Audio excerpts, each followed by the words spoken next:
আসসালামু আলাইকুম। এই যে দেখতেছেন অনেক পুরাতন একটা বাড়ি। সেই বাড়িটা আমরা ভূতের বাড়ি হিসেবে চিনি, কিন্তু আসলে এটা ভূতের বাড়ি না, সেটা হলো ছোটো বাড়ি। আমরা ছোটো বাড়ি হিসেবেই ছোটো থেকে শুনতেছি।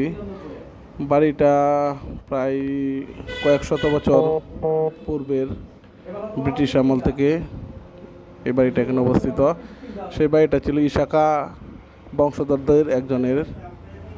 সকলের ছোট যে ছিল তাকে এখানে বাড়ি দেওয়া হয়েছিল, তাই সেই বাড়িটা ছোটো বাড়ি নামে বিখ্যাত। আর এই বাড়িটা অবস্থিত কিশোরগঞ্জের সতাল এলাকার ভট্টাচার্যী পাড়ার সাথেই। বাড়িটা দেখতে অনেক পুরাতন এবং ভয়ঙ্কর।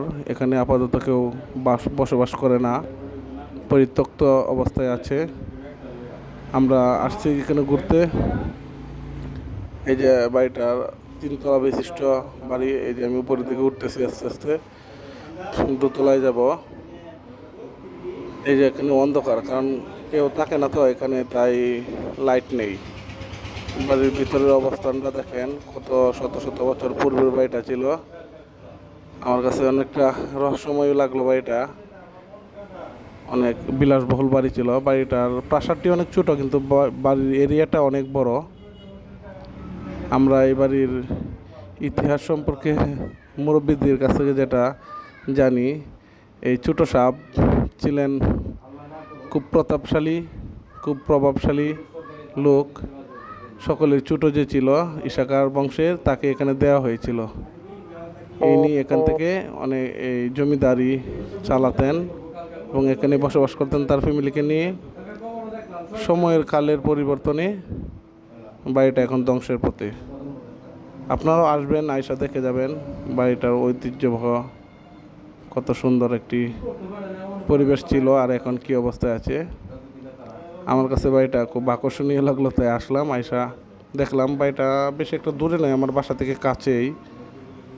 এখানে আমরা আসি প্রায় সময়ই, আড্ডা সাড্ডা দেই। আপনাদের কাছে কেমন লাগলো বাড়িটা একটু জানাবেন কমেন্টে। আর সবাই আপনারাও আসবেন, একবার এসে দেখে যাবেন। যদি কাছে হয় আসবেন, এসে দেখে যাবেন। এখানে এখন আর মানুষ বসবাস করে না।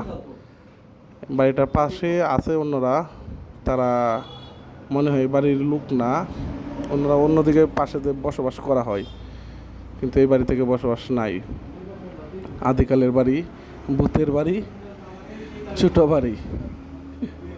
এই দেখেন বাড়ির প্রাসাদের গঠনটা কত শক্তিশালী, মজবুতভাবে করা হয়েছিল। আবার ইসাকার বংশধরের বাড়ি খুবই শক্তিশালী ছিল।